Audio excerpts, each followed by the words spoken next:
I'm Danny Bain, I play for Redland City Devils and you're watching the Hyundai Queensland State League. Welcome to the Hyundai Queensland State League Highlight Show, brought to you by Hyundai, Red Rooster and Football Queensland.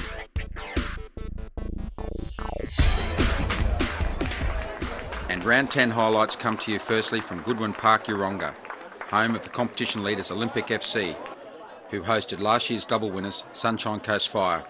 Referee Chris Beath got the match underway in what was expected to be a closer contest than the table positions at this stage of the season suggested.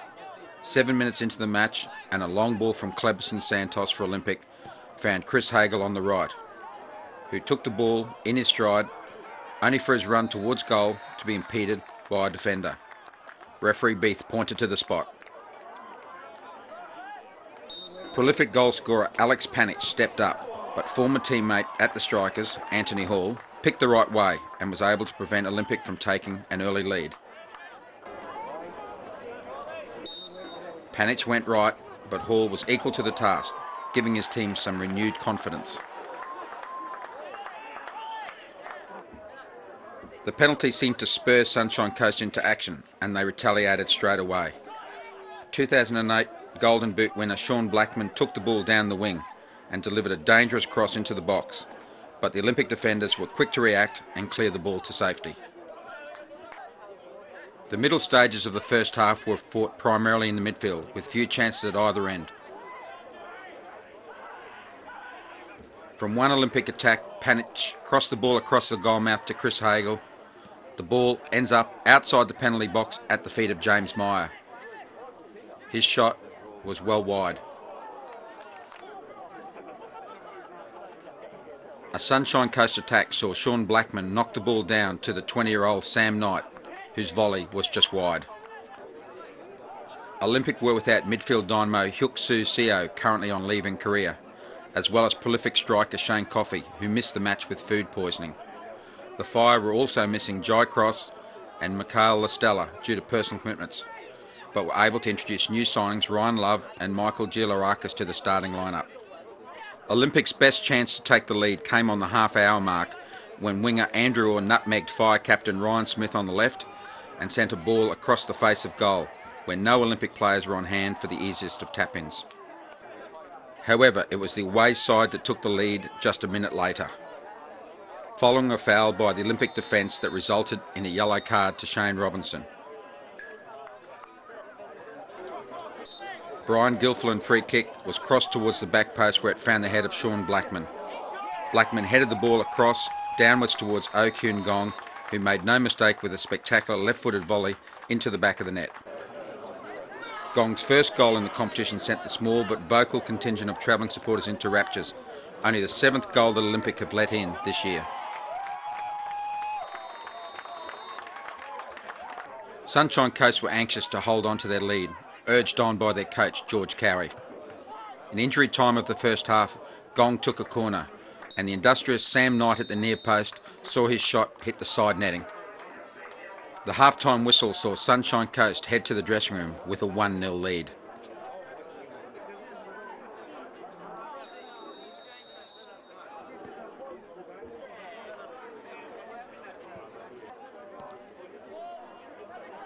Early in the second half, good lead-up work by Brian Gilfillan and Michael Gilarakis got the ball to Blackman in on goal. As he approached the Olympic goal, Matt Ham came out, smothered the ball well. Gong and Tyson Holmes were combining well in the coast midfield, but Cleberson, who was solid in the Olympic backline all night, cleared the ball away. From a Chris Hagel corner, Cleberson was again in the action, rising highest to meet the ball at the far post, but it was an easy catch for Hall in goal.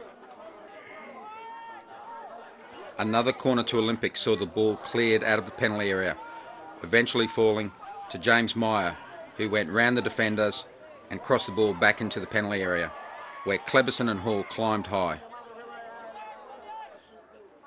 After 2 attempts, Sunshine Coast managed to clear the danger. Tyson Holmes, despite being ill with the flu, proved to be a vital link between lone striker Blackman and the rest of the midfield, controlling play through well-timed runs, precise passes.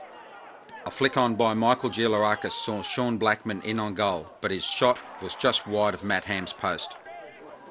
Despite having numerous corners, Bobby Hamilton's players were struggling to find that vital equaliser, as the ball was cleared out from one corner, resulting in a free kick to James Meyer. From the resulting free kick, Hall again punched out, and the incoming shot from Shane Robinson goes well wide.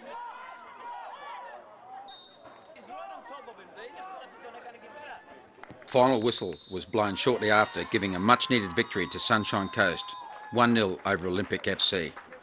And afterwards we spoke to both coaches to get their views. Yeah, obviously delighted to get 3 points. I mean, our season's been very hard. I don't think we've had one break the whole season. I mean, you make your own luck in football to say, but certainly our season certainly hasn't going to plan. We've been struggling, and to come to the team that's top of the table, I think they've won all their games bar one, they drew one, and to come and get a result in any circumstances here is a huge achievement. I'm very proud of the players, done very well. Going 1 down at home is obviously very disappointing. In saying that, we didn't perform as well as we have been and could have done at home. Always difficult when you're, something that some of our guys have to learn is when they come up against opposition that's just content in putting numbers behind the ball, becomes a little bit hard to break down, and got to give credit to them. They defended well, they got numbers behind the ball, and they didn't really give us too many opportunities.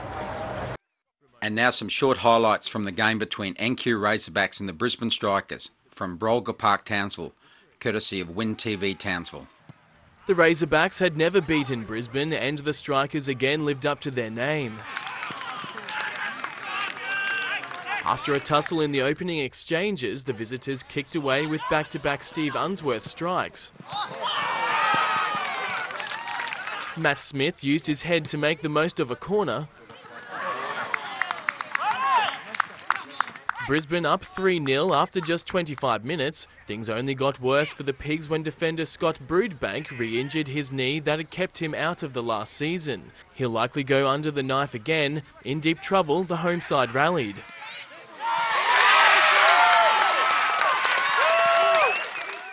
Ramon Close finding the back of the net in the 69th and 76th minutes to give the Pigs a sniff of a comeback victory. But the Strikers wouldn't have it. Brisbane's Gareth Musson knocking in 2 late goals to stretch the scoreline to 5-2. It sees the Razorbacks slip out of the top 4 behind the QAS on goal difference. The Strikers remain second, just 1 competition point behind Olympic. The Pigs play the Capricorn Cougars away this weekend. Simon Ward, Win News. And to all the round 10 results. 3 goals inside the first 26 minutes saw a hectic start to the Whitsunday Miners vs Logan United match, but Reece Jackson's strike for Logan on its full debut was enough to give the visitors a 2-1 win. Capricorn Cougars were too strong for Bundaberg Spirit, winning 3-1. Tristan Fraser's late penalty was saved, but his follow-up gave his team some relief from the home team, determined to register their first points of the season. The 2 late goals to Gareth Musson saw him leap to the top of the Golden Boot table and give the visiting Brisbane Strikers a 5-2 win in Townsville. They led by 3, another double to Steve Unsworth, before a Ramon Close double got the Razorbacks into the contest. A good display from the Queensland Academy of Sport in Mareeba saw them return to Brisbane with a 3-1 win and 3 points. 2 early goals were enough to get the QAS on their way, but it took a last-minute goal to Josh Brillante to extinguish the F&Q Bulls' fight back. And as you saw earlier, O Kyun Gong's 35th minute volley secured a 1-0 win to Sunshine Coast over Olympic and gave last year's dominant side their first win since round 2. That could be just the tonic for a mid-season revival from the George Cowie coach side. Redland City had the bye in a round where all the away teams had victories. And to the points table, with 1 round remaining until the halfway mark of the season. Olympic FC still in front of Brisbane Strikers, but the lead is now down to a single point. 3 teams battling for the remaining 2 spots in the top 4, with the QAS edging out NQ Razorbacks by virtue of their goals scored. Redlands, despite not playing this weekend, able to hold on to 3rd spot. A jam in the middle of the table with 4 teams separated by only a single point, and Whitsunday Miners and Bundaberg Spirit desperate to get their seasons kick-started. And the final round of matches in the first half of the Hyundai Queensland State League gets underway on Saturday night when the Brisbane Strikers host FNQ Bulls at Perry Park, 7 p.m. Gladstone gets a chance to see action in the State League for the first time when Capricorn Cougars play NQ Razbacks, 7:30 at the Wolves Football Ground. Sundays sees 3 matches, with Logan United hosting Bundaberg at Clem Jones Fields at Logan, kicking off at 4 p.m. Sunshine Coast, fresh from being the first team to defeat Olympic this year, take on the Whitsunday Miners at Stockland Park, Kawana at 2 p.m. And 3rd meets 4th at Richlands when the QAS take on the Redland City Devils, kicking off at 4 p.m. Thanks for joining us on the Hyundai Queensland State League Highlights Show. We look forward to bringing you some more action next week.